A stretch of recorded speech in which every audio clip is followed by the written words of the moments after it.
Make some noise if you're excited to be alive. Yeah, there we go. We got some people that are alive in the space. Hello. Look at someone next to you and just say, it's so good to see you. We're here, we're family, we're community. Hello, everyone. My name is Colton Harris, and I'm a program manager at the Connecticut Office of the Arts, where our mission really is to inspire a culture of creativity in Connecticut. And this is a part of that culture. What we're doing with this Bring Your Voice event is all about centering the voices of our artists, who really are beacons of light for hope in the midst of turmoil and chaos in the world.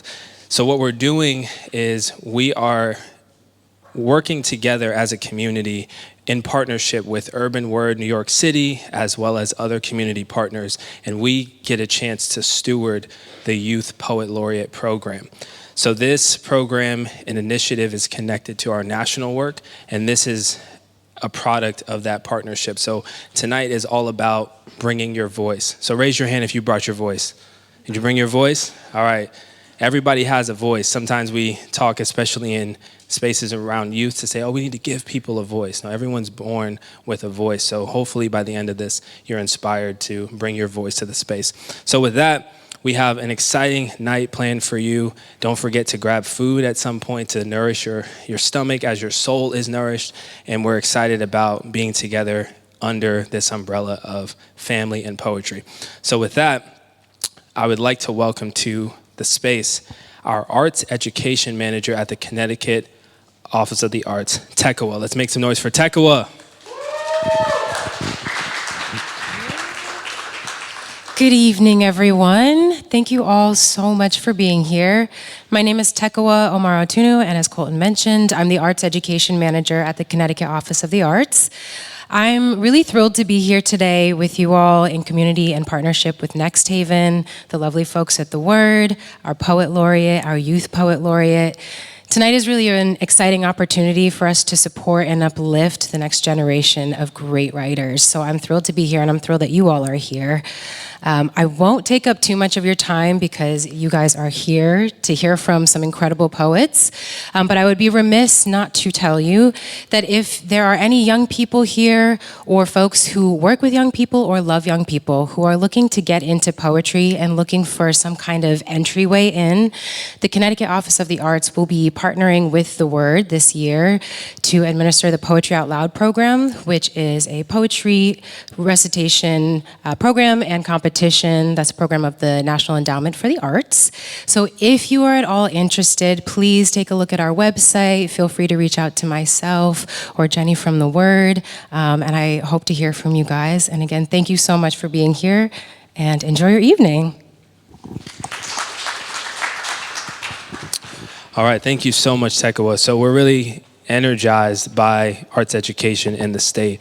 So as I mentioned, we have been doing the Youth Poet Laureate program in partnership with Urban Word. And if you're familiar with names like Amanda Gorman, who is the National Youth Poet Laureate, she came out of this circuit. So we're so honored to be a part of a national circuit of Youth Poet Laureates. And this program is really not just about poetry and creativity, but also civic engagement. And really, how do we shape better humans to shape a better world? And we're really excited. So I have the honor of bringing to the stage the one that we're really gathered here for. We're here for poetry. We're here for one another. We have amazing poets lined up. But this event is centered on our new State of Connecticut Youth Poet Laureate. Make all the noise that you can for our representative, Anna. Let's make some noise.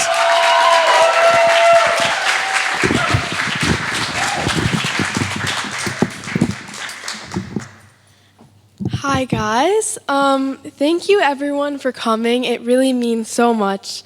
As you know, this event is called Bring Your Voice. And what that means to me is thinking about what makes up your unique voice, each of you.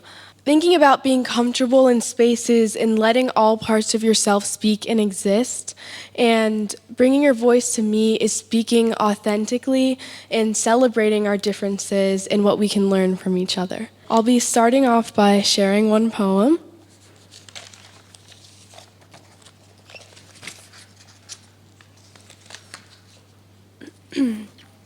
This poem is called Breathe, Black Woman.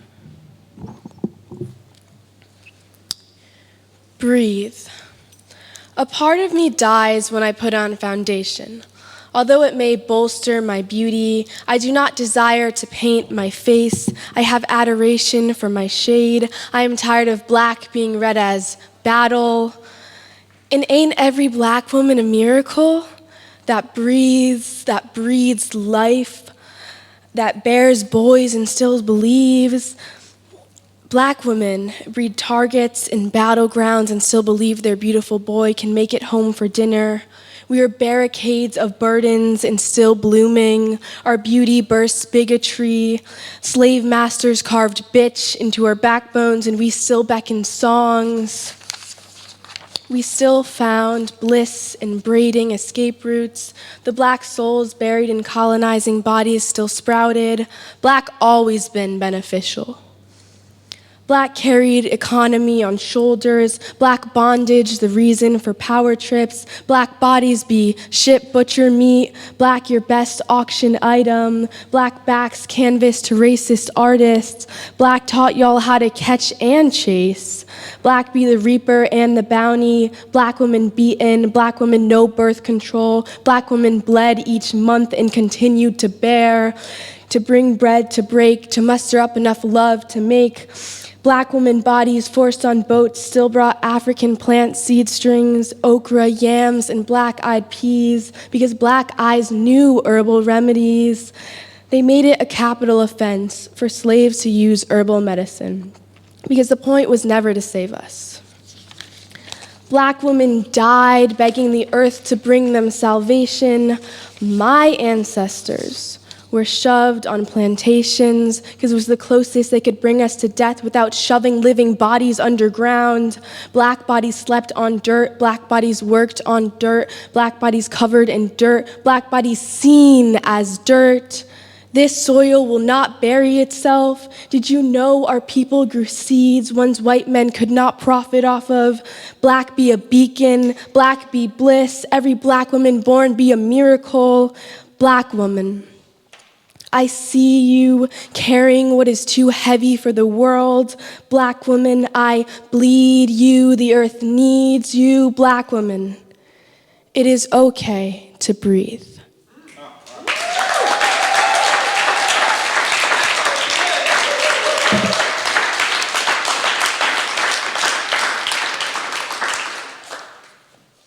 All right, so throughout the night, we're gonna have a prompt. And so the prompt is to write about where you find and feel love most in your life. And so we're gonna have a notepad that goes around, and also I want you guys to be specific. While you can write about romantic love, it would be cooler if you thought about abstract ways that you could describe your love for your community, family, passions, etc. So we're gonna have a notepad going around and then in a second, and everybody can write one line if you feel called to, and then at the end we're gonna share and see what we all came up with together. So thank you guys.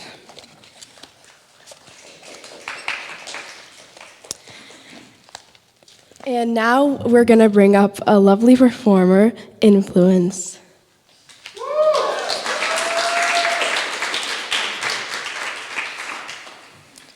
How y'all doing? Y'all sure y'all doing good? All right. Yeah, so we're talking about voices, right? And so the poem that I'm gonna do today is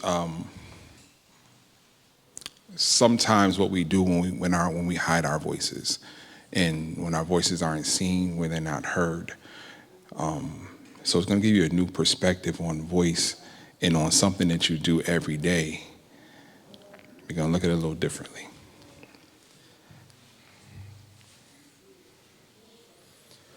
A smile is the longest running revolution. Strength and resistance survived a million lynchings. So a smile is, yes sir, I's going to get it, to keep from getting beat, or he's beating me while he smiles. It's the earthquake that shakes up pain. It's what peaks over the horizon after the downfall of tears.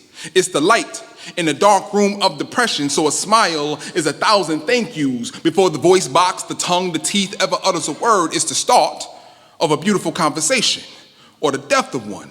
It can be found grassroots urban America, standing on street corners, hidden underneath hoodies. So a smile is Trayvon. Don't think we forgot. It's the hip hop, the beatbox, the break dancing. So the smile is the rhythm, is the air in Dizzy Gillespie's cheeks, is the fingertip keys of Count Basie. So a smile is sometimes all we have left in our melanin, the brown, the culture, the black, the Black Panther Party, Angela Davis, Huey P. Newton, Bobby Seale. It's Chadwick Boseman's Black Panther. So a smile can be mystical, hope, because sometimes that's all we have to grab onto. So a smile can be the movement. It lives despite poverty. It's mama, I see your struggle. It's scrambled in her hamburger eggs. It's every day of her 40 years of sobriety. So mama said a smile is lavender and pretty. My wife said it's yellow. My daughter said it's pink and bright. So a smile must be the rainbow. Happy, male, joy, female, bi, woman, gay, man, straight, human. So a smile is love. It's hugs and kisses. It's the first touch from your lover in the morning or the last touch before the eternal sleep. So the smile can be a newborn baby or her choice not to have one. Faith, compassion, so a smile was God way before the King James Version, Obatala, Ogun, Oshun. So a smile is whatever God you want to believe in, Prometheus, Zeus. It can be the fire in your belly or the thunder to keep you going. So the smile is a revolution. The smile is free. We shouldn't have to die for it. It's free, it's part of humanity. It's free, it's part of human nature. It's free. It's free. We should all be free to smile.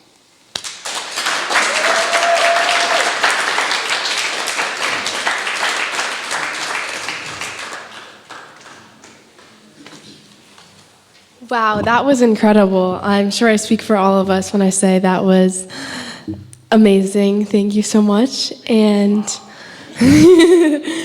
And now I will call up our next performer, Midnight.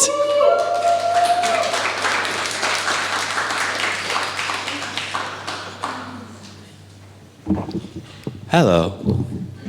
Hey, some of you, hi. All right, so we're in the poetry. What's up? Hey. All right, so quick question. By a show of hands, how many of you have a name that someone keeps messing up every time they pronounce it? Oh, there's a lot of you. So, the important thing about your voice is also knowing your identity to go hand in hand. So this poem is for you. My mom wanted to name me Kutakente. True story. However, my aunt immediately stepped in. She fierce society tried to make me their Toby. My aunt named me Tarishi, which is Swahili for messenger.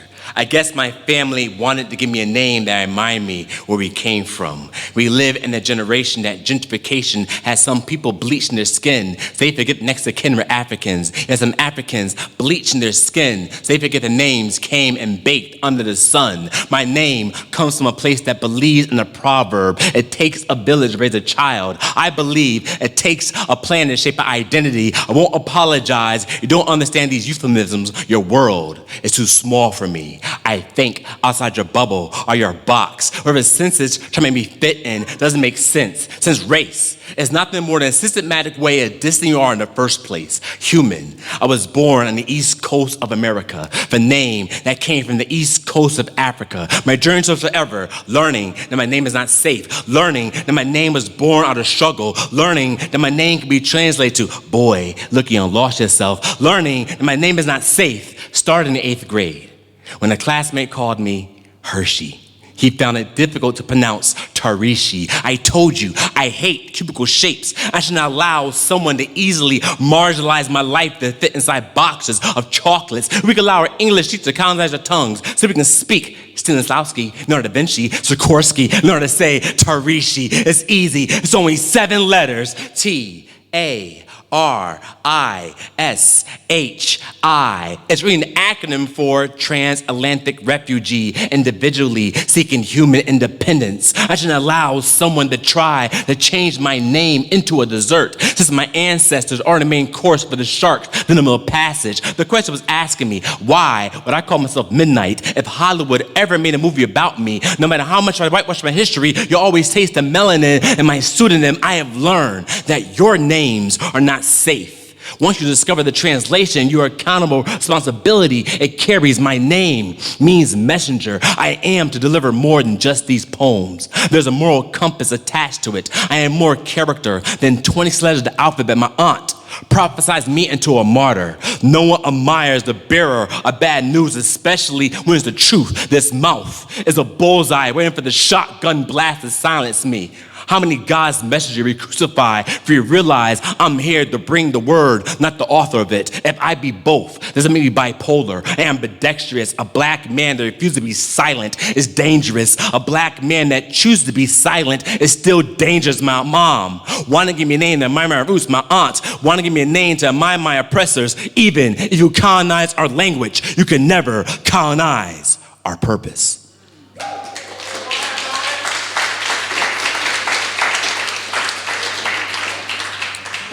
Let's make some noise one more time for Influence and Midnight. So I'm gonna go back real quick. There's a QR code here next to everyone's name so you can learn more about these poets, follow them and support them. This is also a part of it as well. So if you wanna take your phones out, scan the QR codes as we go through, we wanna make sure you support. All right, so for this next segment, we are excited about a conversation. So tonight is about performance, but it's also about conversation, and we have an incredible conversation prepared for you that's really going to be organic, and we're excited about who is going to grace this stage. And as we move forward, just want to give you permission. I don't consider myself a poet, but I've been around enough poets, and I know poets like when you talk back to them, right? So I know you're sitting in chairs, but this is actually a fireside. So if you hear something you like, you can say, I know that's right. If you're not audible, you can snap your fingers. Everyone, you know how to snap? I know sometimes snapping can be hard, but it's okay to affirm, but there's so much love in this space. So don't be shy about speaking out. This is a dialogue. This is a conversation. So as Anna so beautifully said, this night is about bringing your voice, and we wanted to have a conversation about poetry. We wanted to have a conversation about the craft and also about movement and what does it mean for us to move humanity forward. So with that, I'd like to welcome to the stage our Youth Poet Laureate Anna, our current State Poet Laureate Antoinette, in conversation with the incomparable Yex. So let's make some noise for them as they come to the stage and have a conversation.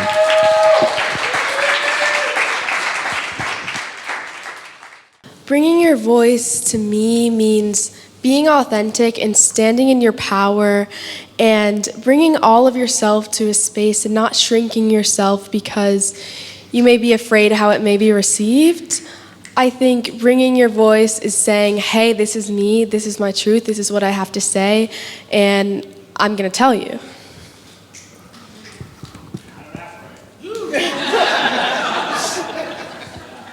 I'm going to agree with everything that you've said. Oftentimes when new poets, start to write, you hear them saying that they're looking for their voice, or I'm trying to find my voice. And I just want to say to all poets and young poets particularly that you don't really have to find it. It's, very, very much unique to you. It's like when you turn on the radio and you hear a song that you've never heard before, but you recognize the voice, right? It's like, oh, that's distinctly, I don't know, Whitney Houston or whatever.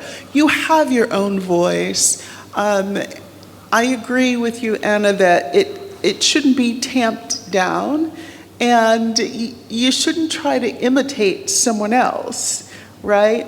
But to trust your voice, because your voice is unique, which means that it's something new and amazing that needs to be added to what's already out there. Yes, yes, yes. I agree. I echo your sentiments. Bringing my voice means being unapologetically authentic to myself and my community. So I appreciate that. I'm curious. I know how I was first introduced to poetry. I had a cousin who read this poem that was just like so compelling at the age of 8. I was like, I need to do whatever this is. And my mother knew nothing about poetry, but she was a thrifter, and she thrifted me a book of a collection of Sylvia Plath poems, and this was my introduction. She ended up getting me a gem without knowing that she got me a gem. So I was lucky to have that foundation. I'm curious, how did both of you first discover poetry? I tell this story all the time that I was very fortunate to have a grandmother who just only gave me books, never gave me toys. And I discovered poetry through the books that she gave me. And I read a Langston Hughes poem, The Dreams, and yeah. And it was, his work is deceptively simple. So my 7-year-old self could understand it, but it did something to me. And I loved the sound of it and this thing I had discovered called poetry, and I wanted to write it. And that's kind of how I began. I remember the first time I ever wrote a poem. It was in 3rd grade, I believe, and it was our poetry unit. And I wrote a poem about a ballerina. And I just remember being like, that was a lot of fun. And then I showed my teacher and she was like, wow, that was pretty good. And I ran to my seat and I wrote another one. And then I showed her again and she was like, wow, you whipped that out really fast. But then I kind of stopped writing poetry for a while because I was pretty young then. And then I really got into writing poetry a lot more by connecting with the word, truly, and doing the slam competitions. Really sparked it back for me. Lovely, lovely. Shout out to the word. Shout out. Yes. Okay. Moving into the power and purpose of voice, how do you balance vulnerability and strength when bringing your own voice to the page or to the stage? I think that it takes a great deal of strength to be gentle and to be soft and to be vulnerable. And I think a big part of poetry is being vulnerable, because it is those deep, strong emotions that you sometimes want to push away, that are sometimes hard to face in real life. But the page, at least for me, gives me a place to put them where they can live and play and exist. And yeah, I think it's definitely is a balance, but I think that there's something to be said for being soft. At least for me, I have this poem that I wrote that is called I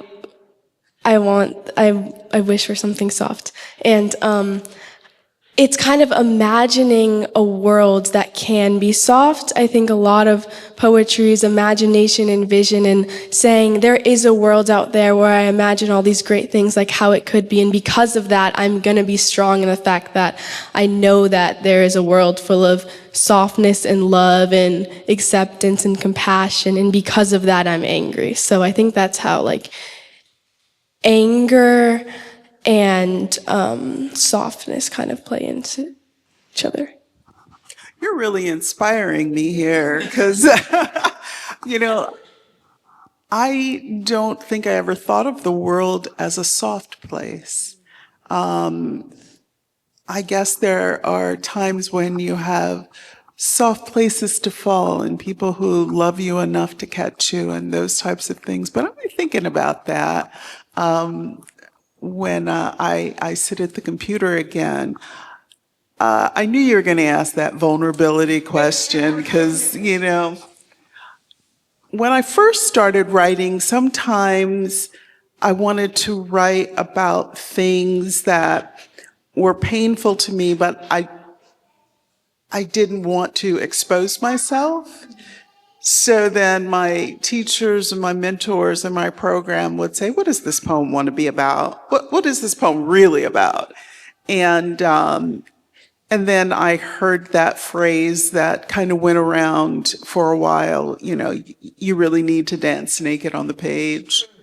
And it took a little while for me to be able to be a little bit more vulnerable on the page in the beginning. My first book, I sent it to my grandmother, The Galleys, and I said, I want you to read this before I put it out there, because she was my number one. And she said, well, a lot of people are going to see themselves in this, but yeah, it's all right. So I went ahead and I knew everything was fine. One of the things I used to do to make sure that I was true on the page was to tell myself, okay, let's write this poem and you never have to show it to anyone. And that gave me the freedom to be authentic on the page. And then after you've written it and you've been with it for a while, you throw it in the book and you're fine.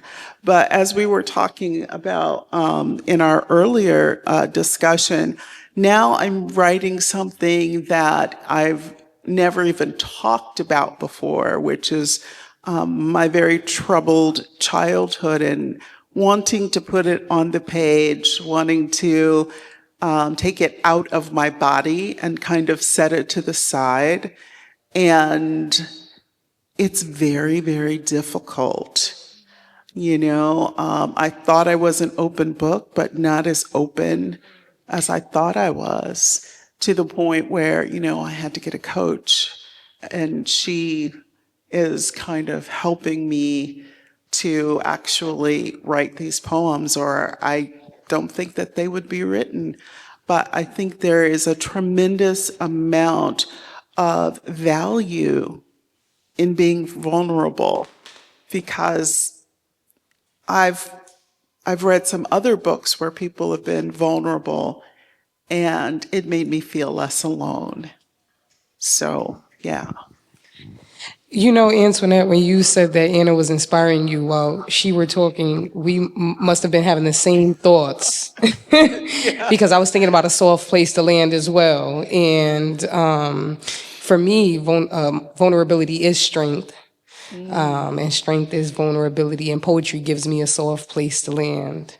So I find it beautiful, and I hope that you guys heard, even the best of the best have coaches and mentors, and there's always opportunity for growth and development. Right.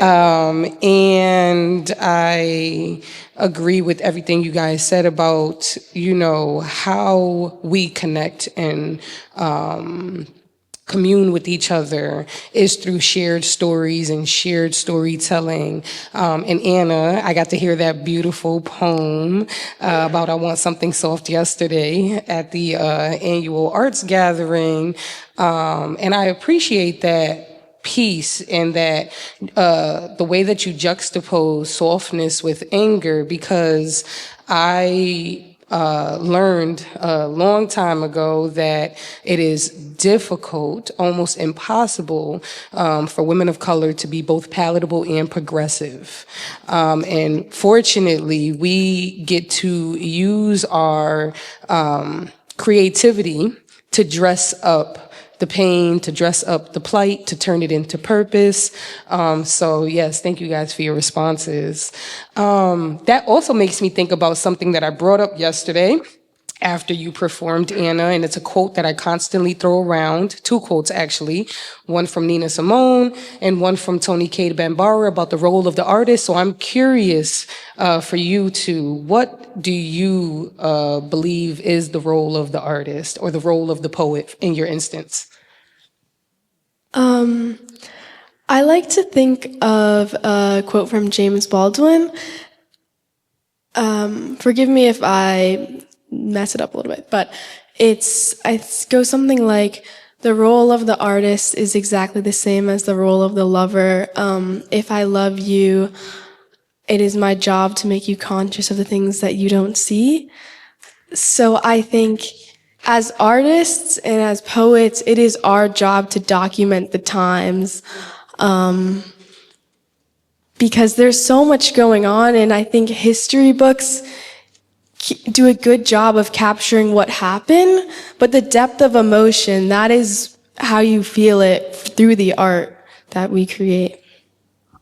I really agree with that. I always say that the arts undergird the historical record, because the historians, there's a place for them. They're going to give you the numbers and the statistics and the exact dates and times and all of that. But the poetry is going to give you the soul of the people at that time, what they were thinking, what they were feeling. And when you couple the two together, I think the audience has a much fuller understanding of what actually happened. As far as the role of a poet or the duty of a poet, I think the duty of a poet is to write what's in your heart to write. There are going to be some activist poets, and then there's going to be those poets that write about the sun and the moon and the stars and the birds and all of those types of things and trees. And then some people are going to write about, strange fruit hanging from the trees. It's going to, everybody has their place. And when you put them all together, then you find everything you need in poetry. There are some times when we need the softer, gentler poets. And sometimes when we're so angry that we want to hear the booming voices of the poets. And because poetry is a safe place to scream. If we go out in the street and start screaming, somebody is not going to be happy with us, right? But the page is a safe place to scream. And sometimes we need to do that for our own mental health, but also so that other people can say, I feel the exact same way. And I need to let this poem hold my hand through that rage. So I think that the only real job that a poet has is to write and to be authentic and know that when they send that work out, it'll find its audience. Yes, I love that. I love that. And if anyone in the audience isn't familiar, the quote from Nina Simone is, "The role of the artist is to reflect the times," and that's exactly what you were uplifting, Anna. And I believe in both of your pieces, but in your other piece also that you shared with us yesterday, there was this extreme emphasis on how you reflect the times, and you coupled that anger. And I love to think about my culture and some of the nuances of my culture that speak to that, like Anansi, who activates anger into mobilizing, and how you place that right next to your vision of what you hope for the world. And then Tony Cade Bambara's quote is, "The role of the artist is to make revolution irresistible." And I think that when you write, and especially when you can write well, and I think when you're authentic to your voice, you write well, that you make revolution irresistible automatically. So that leads me into my next question, which is, how has your direct environment, your community, where you come from, shape your poetry, your voice, your artistry? I think that spending so much time in New Haven has shaped my voice and my artistry a lot, because it is such an artistic hub. It's bustling, being surrounded by so many creatives just inspires you. And it's nice to know that there are organizations and there's places like The Word who will support you and not only listen to your art and your work, but also guide you and cultivate you and try to help you truly pursue something. I think community is really important. We often think of writers as being solitary, hunched over their desks and their computers. But what's spilling out of them is what they've lived, right? And it makes me think of my grandmother, who was constantly giving me books and all of that. I don't think she necessarily meant to turn me into a writer, but I'm blaming her that that's probably, why I became a writer. And the type of books that she gave me, she always gave me books about Black history. And I know a lot of people have had this happen to them, but I did ask my teacher one time when I was really young in elementary school, when are we going to do Black history? And she's like, there is no such thing as Black history. And I looked at her because I was like, no, I have the whole encyclopedia. It's the African American, and I still have all of those books. I've saved all of them. But because my grandmother made sure that I knew from whence I came, right? I think it pushed me in that direction of considering identity and Blackness, and that being a part of my writing and a part of my lifelong work. So that's really important.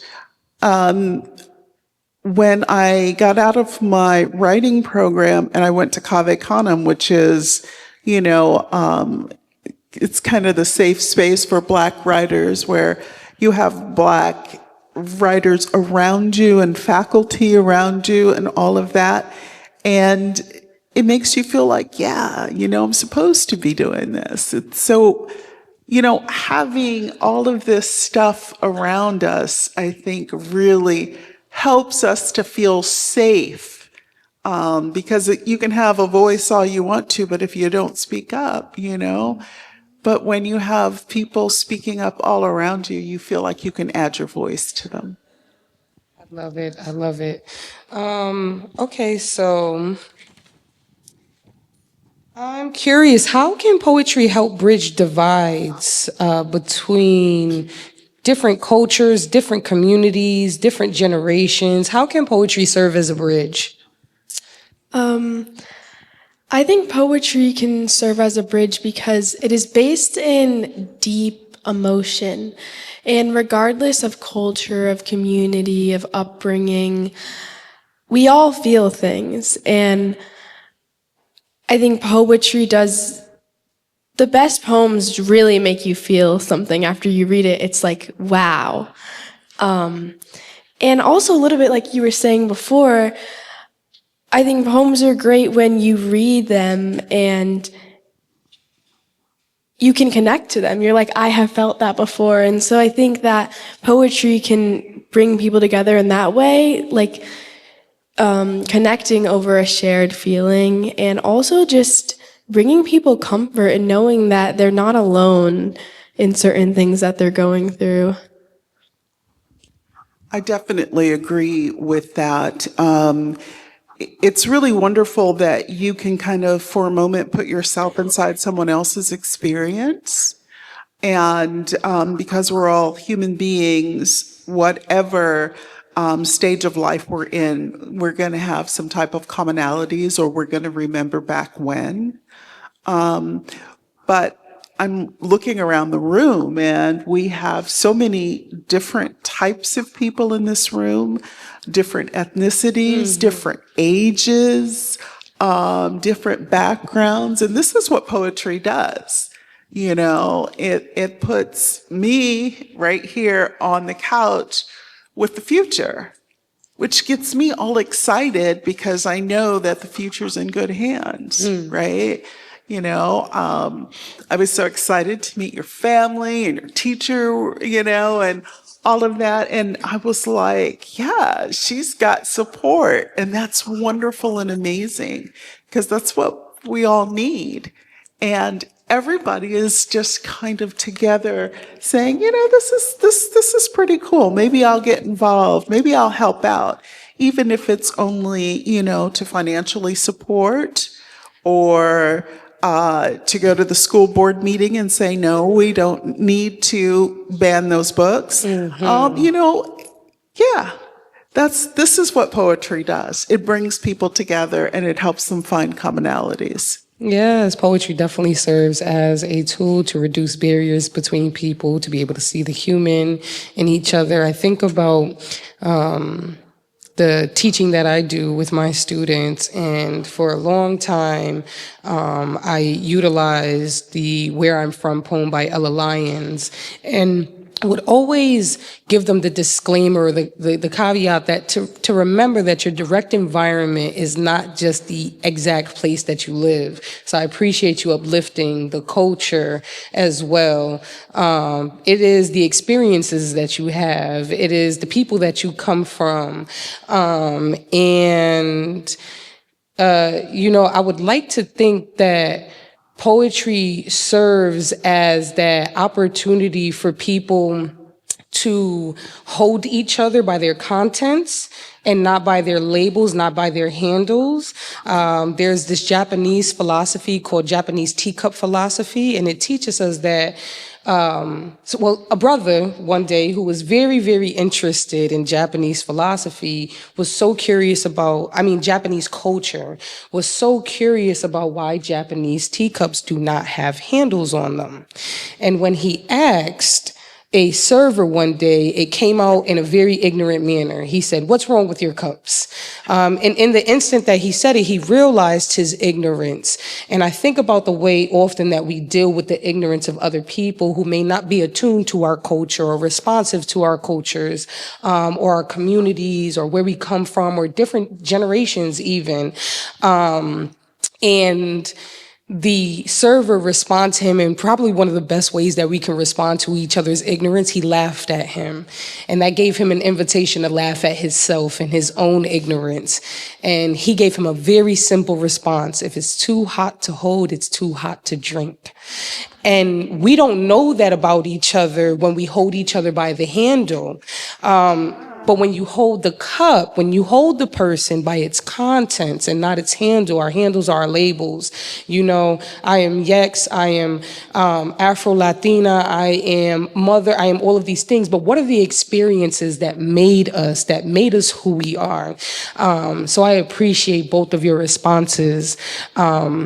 My next question makes me think about the TED Talk from Sarah Gilbert, who was covering the creative genius and what that creative process looks like. So I'm curious, what do your creative processes look like? For me, I think I usually get a burst of inspiration and I write up a storm. Sometimes it's one of those days where you could knock out 3 poems. Sometimes I'm not as inspired, but I try to make it more of like an editing day, like reading through old stuff, seeing what I can change or take out. And I think when I'm struggling to write, sometimes I just leave it there on my computer or notepad, whatever I'm using, then I go take a walk and come back. Because sometimes just looking at it with a fresh set of eyes can be great. And I think the best times that I write are when I'm feeling a deep emotion. So I would say that's my creative process. So I have to be really conscious to carve out time, because life happens and then time goes by and you haven't really done anything creative. So I try to carve out time. I look at my schedule for the week and try to carve out time where I can actually sit down and write. And by the time I've gotten there, there's always something that I've been thinking about or incubating or whatever. And I begin with what form I want to use. I really like to use form, whether they be contemporary or traditional. And I pretty much, choose a form that I think will best suit that particular piece of inspiration.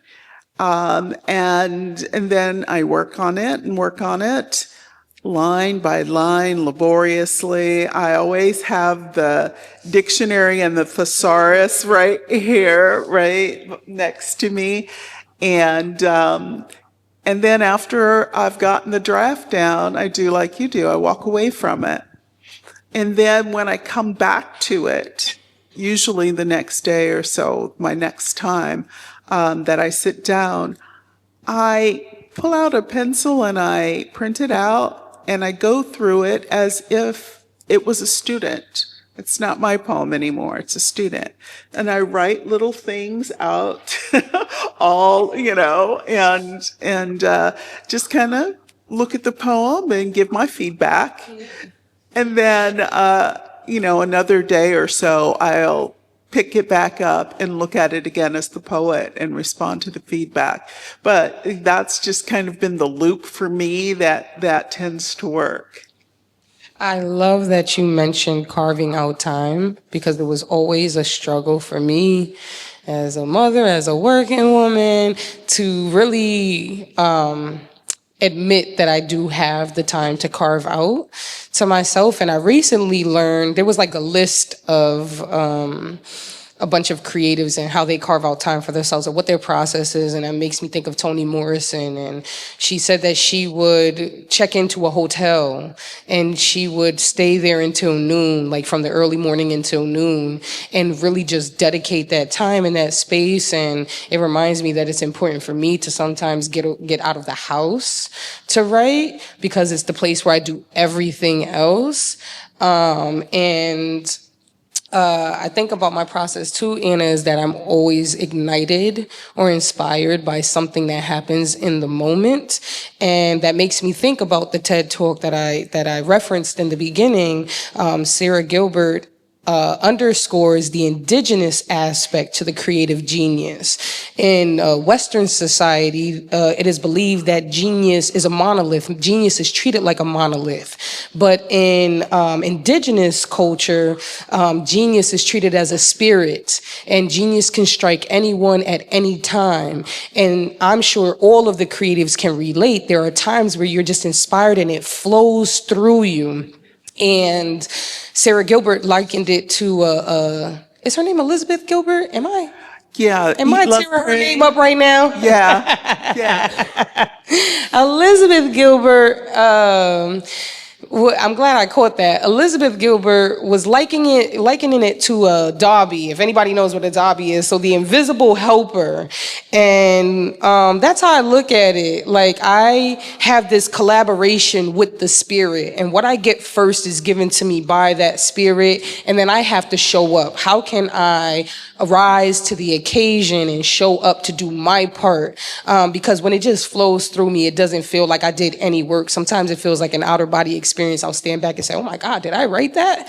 How did I write that? And, but to complete it, like you said, to edit it, to revise it, I've also been fortunate to be a part of an ecosystem of poets that I can share my stuff with and use it as a sounding board and say, how can I improve this? What can be better? Where can I remove the fillers so that I'm showing up as my best self? And they're really great people who support that process. So, yes, what poets or artists, and we talked about how you guys were introduced to poetry, but what poets or artists or literary giants have influenced your sense of voice or purpose? Yeah, I have a few. So my first one is Asia Monet. I remember the first time I watched her perform at Brave New Voices, and I was like, wow. Like, my jaw was on the floor. It was just such a surreal experience. And she's such an incredible writer, but it's also her presence, the way her energy fills a space. And I love how it's so beautiful how she mixes poetry and jazz. And just hearing her perform is it's a whole different experience. And I love what she does with spoken word and how she plays with language. And then second, I would say I really like Mary Oliver because the way that her writing, her lines are so simple but so wise. And I think it's really cool how she finds her inspiration in nature and she goes out in nature. And she writes all about nature, but also how it reflects on human nature, which I think is so cool. And it's just so beautiful to read. And then next, I would say the two performers that you guys saw earlier, Influence and Midnight, have been great inspirations to me because they were my coaches on the Poetry Slam team, and just working with them and watching them perform and how both of them are so talented and they bring such an energy and presence and they have such strong voices, and we're talking about voices tonight, and so yeah, those are some of the people that I look up to, sure. You know, when I think of influences, I immediately go to Patricia Smith. I had the wonderful opportunity to work with her in workshop at Cave Canem, and she just has a new book out, just days ago, new and selected, called Intentions of Thunder. Exquisite. I like to read her work for just the joy of it, and then I like to read it and pull it apart and see how it works. And that's a wonderful opportunity to learn about what language can do and what it can be. So I would say that she's had a tremendous influence on me. And then, there's Sonia Sanchez and, Gwendolyn Brooks and, all of those people. Alice Walker, one of my favorite poems by her is Broken Things, where she talks about how she's going to keep broken things. And then by the end of the poem, she says that she's going to keep and accept herself. And I'm like, get out, And it kind of gives you permission, Oh, gosh. There's just so many people. I love that they can be what I like to call mentors at large, yes. Because even if you've never spent any time with them, you have their work to pore over and to look at and to see how it functions. But I would also say that I take inspiration and I learn from every poet I listen to. I'm like, yeah, that is a beautiful line. All of those things. I'm going to be thinking about teacups, and I'm going to be, I'm thinking about softness, and I'm thinking about all of those things, and I've learned a lot from the things that you guys have said, and then the people that you've quoted. Heavy hitters you're quoting, all of this, when I go home and just kind of sit there for a while and process, I will see all that I have learned and maybe even write some things down. Yeah. Yeah, I love it. I love it. I mentioned Sylvia Plath earlier, and you mentioned Langston Hughes, who was big for me as a young person. I was able to get my hands on he had a collection of Black stories. It wasn't just poetry. It was a collection of Black stories when I was like 13 years old.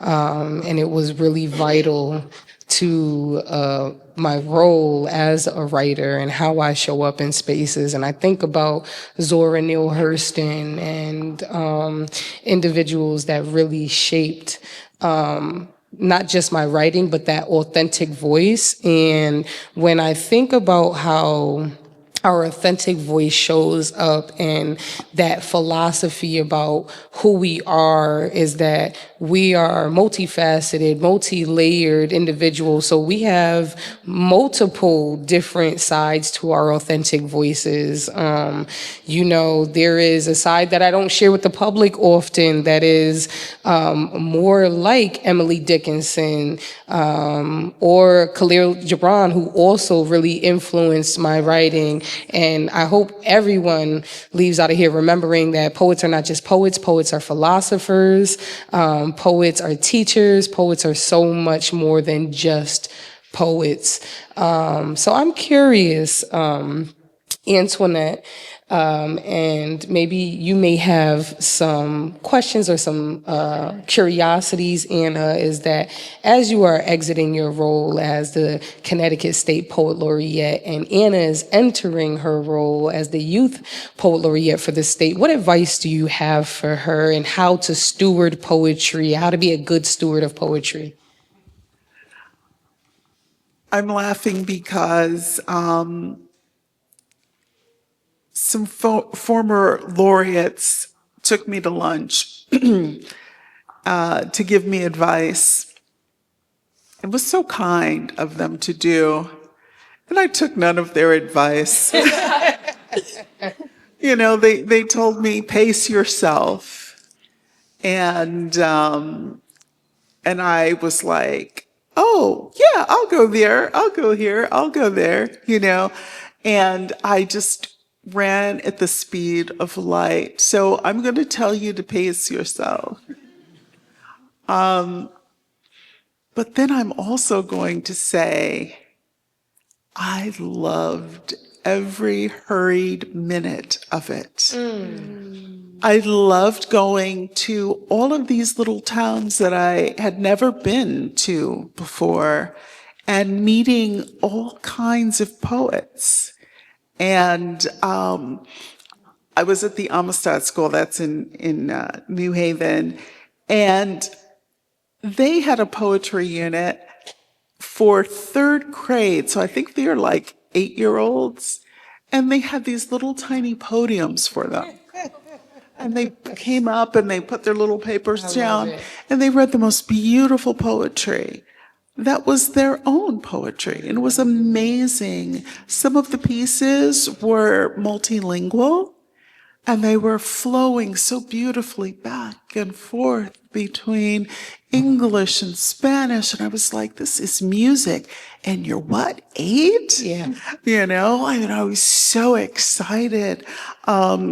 I worked with some Vietnam veterans. The most beautiful poetry about such ugliness.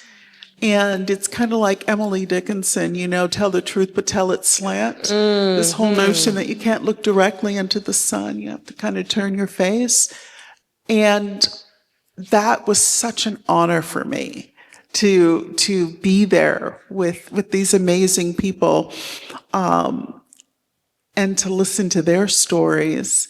So I had an opportunity to be a little bit of everywhere and hear all types of voices and things that people are, concerned about. I've listened to poems about ticks. I've listened to poems about fishing. I've listened to poems about basketball. And it has been an honor for me to sit in those spaces and to soak in all of that amazing variety and diversity that is Connecticut. We are very, very fortunate in this state for so many reasons, but it is definitely a place where creatives can prosper, can find community, can find support. Even when there's no funding, I've seen the municipal poet laureates, because some cities have their own laureates, come up with, they make something out of nothing, right? And the people come and the people are filled up. And I think that richness and that camaraderie and that collaboration is our strength, and why we kind of do better than some other places that are more divided than we are. So I would say to you, take it all in, wherever you are, just stop and look around and feel and see and remember, because your term will be gone, And another thing I did, everywhere I went, I tried to save something, some little artifact, so I would buy mugs from places or whatever, and I put them in a box. And I said, I know at some point I'll be in my rocking chair, I'll have that box in my lap, and I'll go through and remember all of this stuff. So, yeah, pace yourself. Don't pace yourself. Enjoy. Just enjoy it. Thank you. That. I actually have a question for you, Anna, and before I do, I want to say that I also hear in that, Antoinette, is that in order to be a good poet, a good artist, a good steward of literary arts, you have to be a good listener. And that is very important. It's how you're able to tell the story, is when you sit and you listen, and you're not always in a rush to speak or to write first. So, Anna, how do you see the role of poetry evolving for the next generation? What I wish for the next generation in terms of poetry, I want it to be a little bit more accessible. I think it's pretty accessible, but sometimes it's like you have to know the right people or the right organizations. I want it to be taught for more than one day in elementary school. I think, because for me, I just think poetry is so deeply ingrained in my being. It is why I'm alive, It sustains me. And I think that it can be such art in general is so important, but I think poetry specifically, it connects people in a magical way. And what I really hope is that it can be taught more in school, and that more people try it at least. They don't have to like it, but at least give it a try, because I feel like I know a lot of people are like, I've never ever written a poem, and I'm like, write one. The more that you write, the better you get. And I want it to be taught more. It's interesting. When I first came to doing poetry publicly, I didn't know that poetry was still such a thing, and that Connecticut had such a lively poetry scene. And then when I got even more immersed in poetry, it was so beautiful to see that the young people are keeping the art alive. Like, they have a fire under them. I remember I used to write, I used to watch YouTube videos when I was a teenager of B&V when it had got its start, and it always felt like something that I couldn't really touch, that I couldn't get near. It's like a celebrity thing, and then grew to a place where it actually is so close. You've been there, my daughter's been there, a lot of the kids I know have been there, and between the adults who are supporting and driving it forward and the kids who are keeping it alive, there's a lot of hope for the next generations as they continue to write and use their voice and speak up. So this question is for both of you. What advice would you give to someone who is just beginning to bring their voice into the world? I would say it is natural to be afraid, but don't be afraid. Don't shrink yourself. I think that it is so admirable to stand in a room with all of yourself and say, this is me, take it or leave it. And that is a hard thing to do. It really is a hard thing to do, because I feel like everybody naturally wants to be liked, but when it gets to the point of having to change yourself for people to accept you or to listen to your voice, I don't think it should be like that. I think that you shouldn't water yourself down, and that not to be afraid, because the rooms that you want to be in, people will listen to you. And if they don't listen to you, those aren't your people. Mm-hmm. Yeah. My advice to young writers would be to read. Read. You learn so much about craft from reading. So not just the poets that you think that you're going to like, or who are close to your own personal style, but everybody. Get some of that old stuff too, the stuff that we hated when we had to take it in high school and college, I've gone back to some of that stuff, and I see it differently now because, I've had time to write and to be a poet. And then I'm like, yeah, this was really good. So I would say read widely. And I like your notion of being fearless. I think this next generation is very, very sure of themselves. Me, I just did everything afraid, and I told my kids, everything I've done afraid. I didn't let it stop me. But I think it's a normal human emotion. And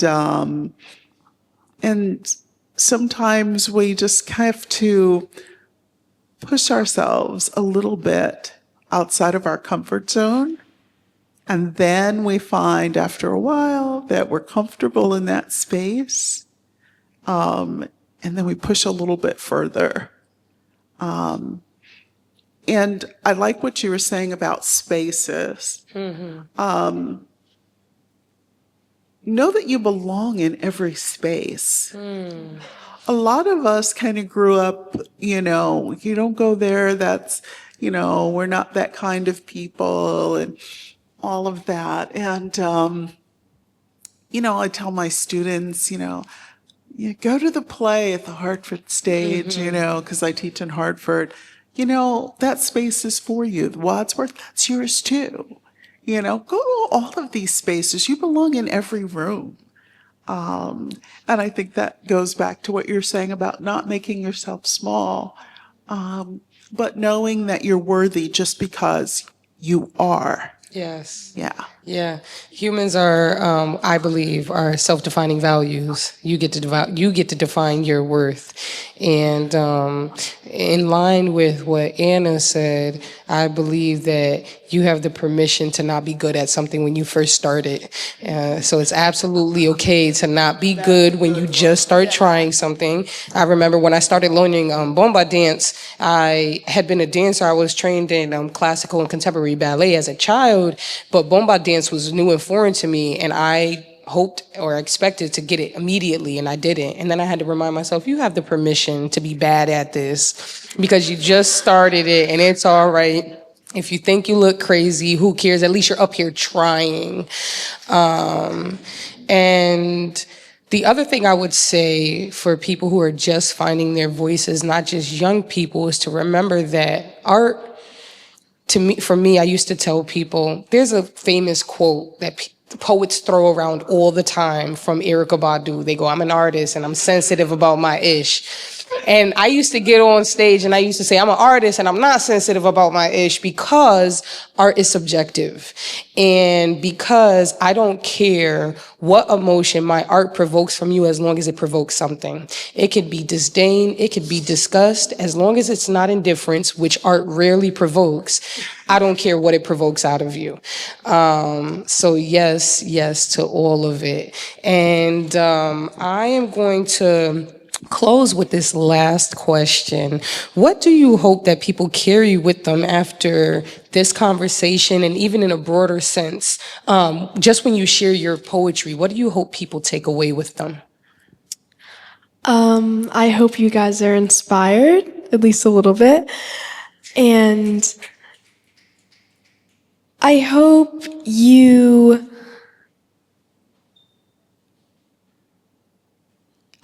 a lot of what we were talking about, I hope you feel comfortable taking up space and using your voice and not hiding, not shying away. And I hope that this inspires you in some way creatively, whatever, if you create anything, whatever art form you create. And I also hope that this gives you hope for the future, for the next generations, for what we can create, hope for the state, for our cities.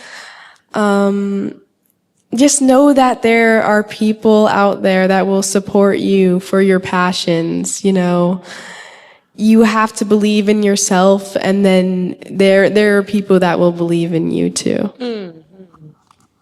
That was very well said. What I would hope that everyone would take away from this experience is that poetry is for everyone. If you're a writer, definitely it's for you. Even if it's not your first or principal genre, you know, come on over and play with poetry a little bit. But poetry needs patrons too. Yes. Someone to listen to this stuff that we're pouring over all of the time. So even if you're not a poet or a writer, please come and enjoy and share in these wonderful readings and opportunities for people to learn more about each other. Poetry's for everyone. It is. And I hope that everybody leaves here reminded that poetry is one of the oldest forms of art. And it is the oldest form of art because when we first began communicating with each other, storytelling is something in a poetic form, is something that we're able to retain in the mind. The mind, as said by Ferdowsi, is the best library, the greatest library. And to remember that art lives at the intersection of everything that we consume and everything that we do in life. So to underscore what Antoinette said, don't just consume art, support it too. And thank you both for this beautiful conversation.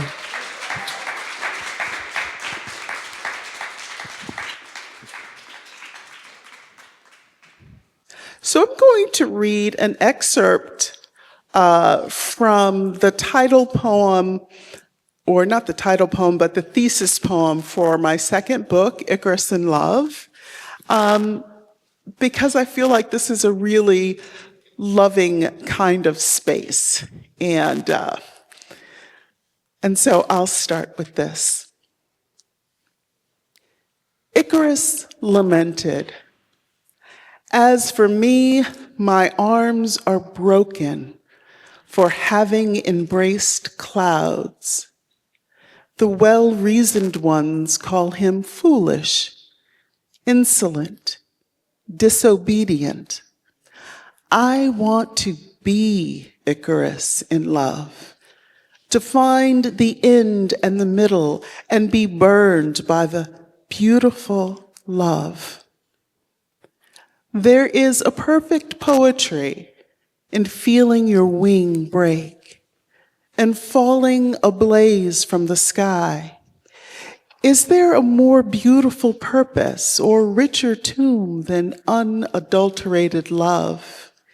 eternal youth, eternal folly, eternal promise.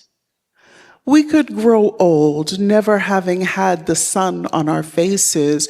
We could live and die with our feet on the ground.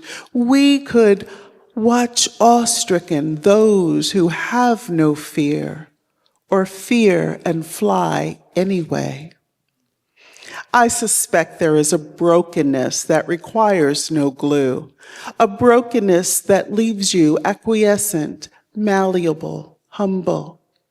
Consider the lotus bulb, its hard exterior broken to yield a shoot of green leaf and red bloom that becomes a shield of sincerity. I am yours in the deepest of places. A rooted tangle of surety in the free flow of ever-changing rivers. We could grow old and cold and seemingly unyielding as stone. Or we could have our arms broken for having embraced clouds. We could be the perfect poetry of the Venus de Milo, a gentle lean to the left, bereft of arms, still smiling at the memory of the sun on our faces.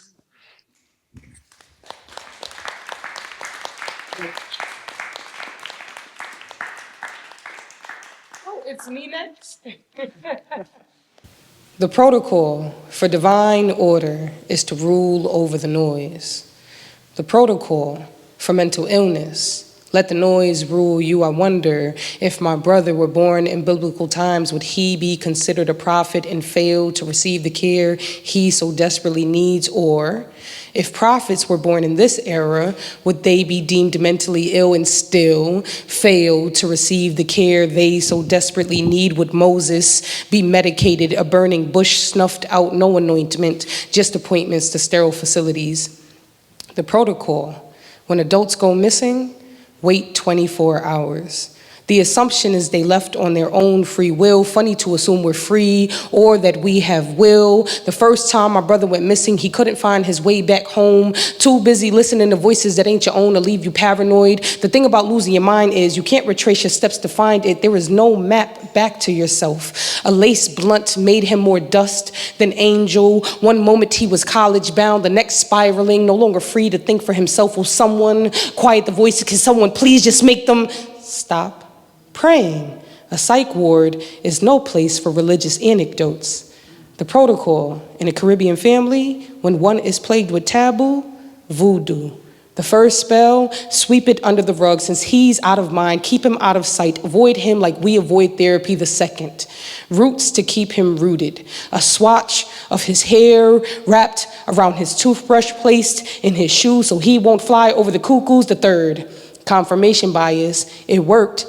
He never left again, not even his room to tend to his hygiene, crumpled in the corner like dirty laundry, no confessions that the mind can betray the body, no possibility that prayer might not be enough. We are taught demons must be cast out, not cared for. The affliction is either prophecy or punishment, never an ailment. My mother did not mourn, but her weeping lasted every night as she waited for joy to deliver her son from. The second time my brother went missing, he was gone for 40 days and 40 nights, except there was no revelation, only a man wandering, a missionary without a mission. When Jesus emerged from the wilderness, the world awaited his return. But when my brother came back, he returned to a world that did not wait for him, that did not recognize him, that called him lost even after he was found. The protocol, when a sister becomes her brother's keeper, is to hold a daily funeral procession, to awake each day in the presence of his body and still feel the ache of his absence, to crucify herself for the sins of their father, and by father I mean mother, because my mother never hugged me, but my brother did. He taught me everything I know, and so the protocol is to raise my brother from the dead, resurrecting the man who saved me, because when I is replaced with we, even illness becomes wellness.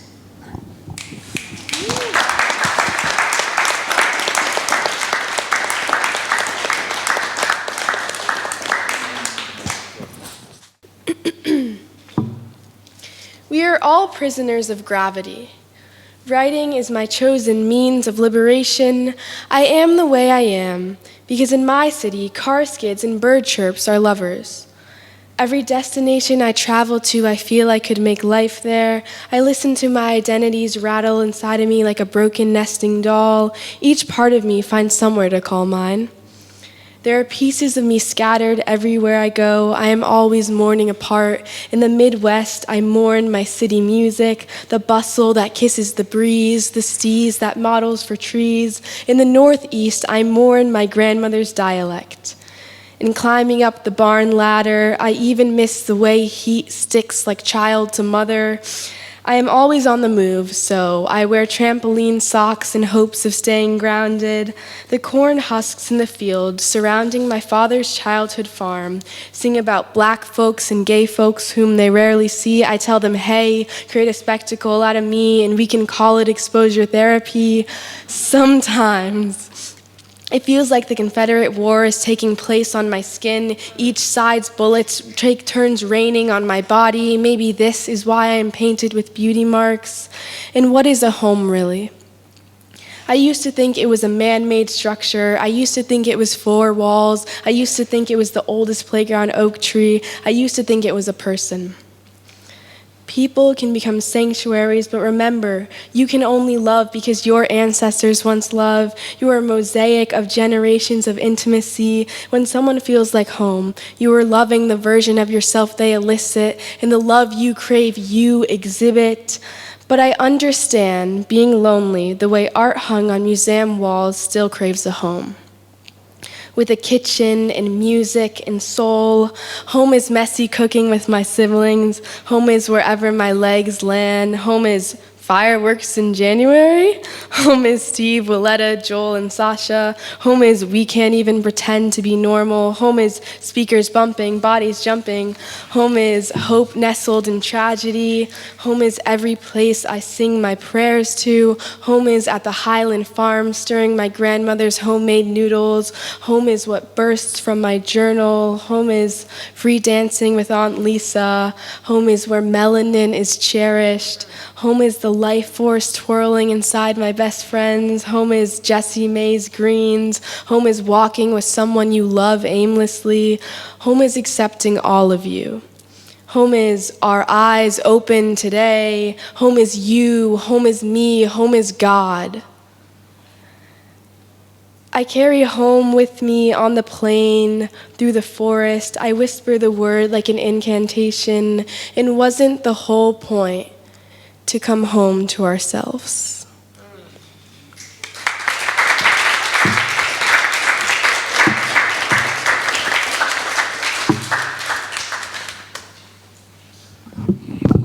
One more time, please make some noise for these gems. Thank you all so much.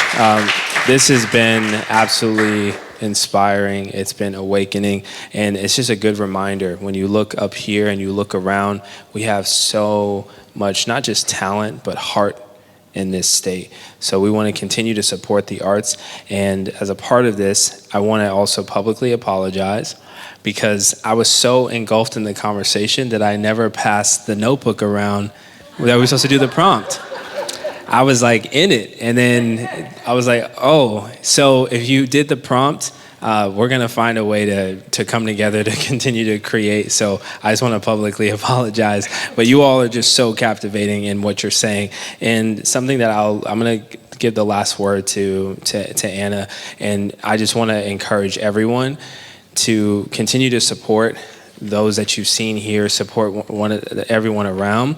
And we also want to continue to support Anna in her journey, because the next chapter is after her tenure as the Youth Poet Laureate for the state. She's eligible to apply for and be considered for the National Youth Poet Laureate.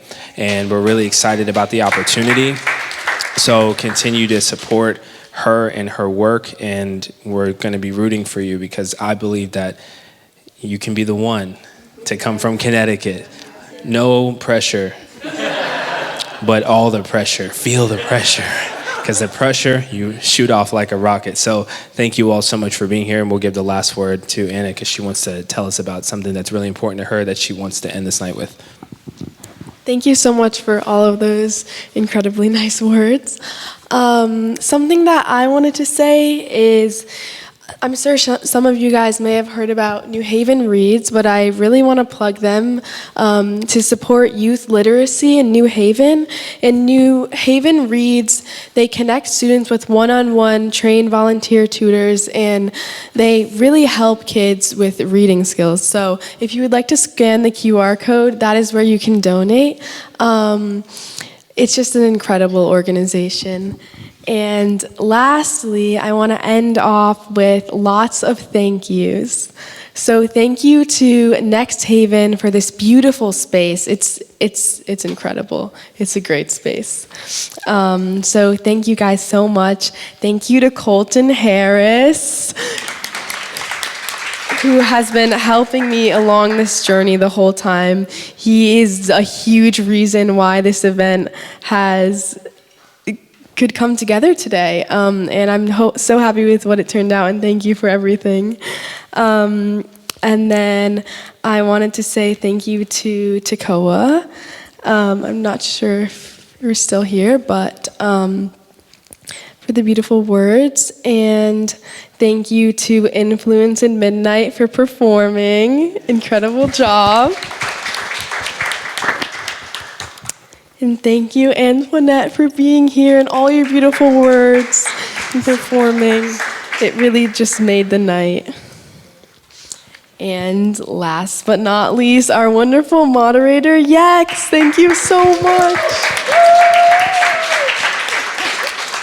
And thank you for all of you guys for spending your Friday night here. It really means a lot that you guys showed up and supported and came to listen about poetry. Thank you, guys.